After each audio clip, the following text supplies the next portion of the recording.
হে, আমি এসে গেছি আবার। যারা আমার শর্টস চ্যানেলটা দেখে নিয়েছো অলরেডি তারা জানো যে আমি এটা কী বানিয়েছি বলো তো। চলো না, এতে রং করি থাপে চাপা চাপা চাপা চাপা করে। এখানেতে সাদা রং দিয়ে দিলাম, একটা আইসক্রিমের একটা কন্টেনার নিয়ে নিলাম, আর সেটাতে সাদা রং করছিলাম প্রথমে, কিন্তু বাট না করিনি, সেটা এখন রেখে দিয়েছি। আর এখানে কি হয়েছে না, ওই যেটা সাদা বানিয়ে রেখে দিয়েছিলাম, এটা একটা মাটির ঢেলা ছিল, ঠিক আছে। ওই মাটির ঢেলাটা ঠিক এইরকম একটা মানে এবড়ো খেবড়ো ডিমের সাইজের, ওকে। তো সেটা আমি নিজের হাতের কায়দায় এইভাবে বানিয়ে ফেলেছিলাম, মাথায় একটা কুবুদ্ধি খেলে গেছে। তোমরা চাইলে এটাকে নিজের ইচ্ছে একটা মাটি ঢেলা দিয়ে এরমভাবে এই সাইজটা বানিয়ে নিতে পারো। এটাকে ঠিক কী শেপ বলে আমি তো জানি না, তোমরা দেখে নাও বাবা, ভিডিও তো দেখেই তো শিখবে নাকি। আচ্ছা, শিখবে মানে আমি জ্ঞান দিচ্ছি না বাবা, আমিও তোমাদের থেকেই শিখি, হ্যাঁ। তো যাই হোক, আমি এখানে দুটো কালার মিশিয়েই রঙটা তৈরি করেছি, ব্লু অ্যান্ড গ্রিন। দুটো রেশিও একটু কম বেশি করে তোমরা চেক করে নেবে, জাস্ট এক্স্যাক্ট এই কালারটাই কিন্তু লাগবে।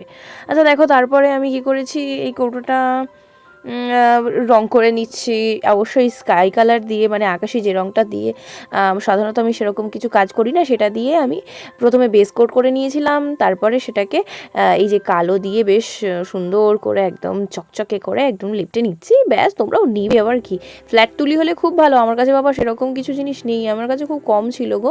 আচ্ছা, সেই জন্য না আমি এটা হচ্ছে যে 3 নম্বর তুলি দিয়ে আমি এরকম করে সুন্দর করে করে নিয়েছি। আচ্ছা দেখো, একটু সময় তোমাদের লাগবে, সময় তো একটু হাতে চাই বলো, যে কোনো জিনিস বানাতে গেলে এত তাড়াহুড়ো করলে তো চলে না, তাই না বলো। কালার করতে করতে একটা বিষয় তোমাদেরকে বলিনি, হ্যাঁ, কি বলো তো, এই যে রঙটা তোমরা করছো না, এখানে কিন্তু তুমি ভার্নিশ ইউজ করো না। কেন বলো তো, কারণ প্লেন প্লাস্টিকের উপরে যখন আমরা কালার করি তখন তো বুঝতে পারি, যারা রং করো রেগুলার তারা খুব ভালো করেই জানো যে কতটা ডিফিকাল্ট, হ্যাঁ। আচ্ছা চলো তো, এই যে এবার এই বস্তুটিকে আমরা যে গ্রিন করে রেখে দিয়েছিলাম, সেটাকে একটা কিছু কাজ করতে হবে। সেটার জন্য কি করতে হবে, ওর উপর একটা হলুদ নিয়ে নেবে, সেটা তুমি অরেঞ্জিশ হলুদ না হলেই চলবে, সেটা তুমি ওই লেমন ইয়েলোটাই নিও, কেমন। ওই লেমন ইয়েলোটা দিয়ে এরকম ছোপ ছোপ ছোপ ছোপ করে একদম প্যারালাল তোমাকে স্কেল বসিয়ে দাগ টেনে নিতে হবে তেমন না, এইভাবে তুমি দেখতেই পাচ্ছ, এরকম করে ছোপ ছোপ করে ধীরে ধীরে তুমি তোমার সময় মতো এটা করে নাও। আর এটা নিয়ে মাথায় রাখবে যে এটা এখানে কিন্তু এটাকে শুকাতে একটু সময় লাগে।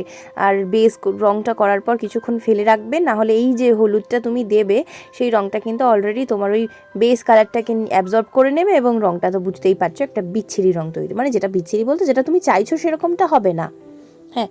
তো চলো এবার এইটা তাড়াতাড়ি কমপ্লিট করে রেখে দিয়ে তুমি সাইড করে রেখে দাও, দিয়ে চলে এসো টবটা নিয়ে। টবে নিয়ে এসে আমরা কাজ করব। কি করবো না, টবটা অলরেডি কিছুটা ড্রাই ড্রাই হয়ে যায়, খুব বেশি ড্রাই হয় না, তাই খুব সাবধানে ধরবে। আমার কাছে বাবা অ্যাট এ টাইম বসেই সব কাজ করি, আমার অনেক কাজ বাবা, অনেক কাজ, একটা কাজকে ফেলে রেখে পরে করবো এরকম হয়ই না। তাই জন্য চলো ফোঁটা ফোঁটা ফোঁটা ফোঁটা এরকম ডট ডট দিয়ে, পলকা ডট সামথিং সেরমভাবে বানিয়ে নাও। আর সেটা আমি তুলির পেছন দিক দিয়ে করেছি। তোমরা বাবা কিছুতে কিউটিপ দিয়ে করতে চেষ্টা করো না, তাহলে তুলো যাবড়ে এটা 100 হয়ে যাবে, ঠিক আছে।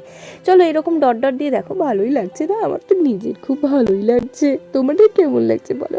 এই যে পেবলসগুলো, এই একটা কথা তোমাদের বলি, এই পেপারসগুলোকে আমি কালার করে নিয়েছি। এখানে কিন্তু ইউটিউবার অনেকে আছে, আমি জানি না, একজন কপি অলরেডি করে ফেলেছে।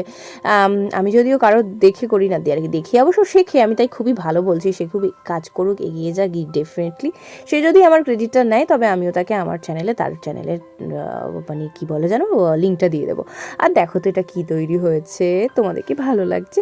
আমার কিন্তু ভালো লাগছে। কেন বলো তো, আমার টেবিলের উপরে এই জিনিসটা বইপত্রের সঙ্গে যখন আছে, এটাকে নিজের চোখের সামনে থেকে দেখতে না, অনেক কিছু জিনিস দেখবে ক্যামেরায় দেখতে একরকম লাগে, আর বাস্তবে দেখতে আরেক রকম লাগে। বাস্তবে দেখতে কিন্তু অসাধারণ লাগছে, তোমরা বলো না কেমন হয়েছে প্লিজ। আর হ্যাঁ, আমার এই নতুন চ্যানেলটাতে তোমাদেরকে স্বাগত, ওয়েলকাম ওয়েলকাম।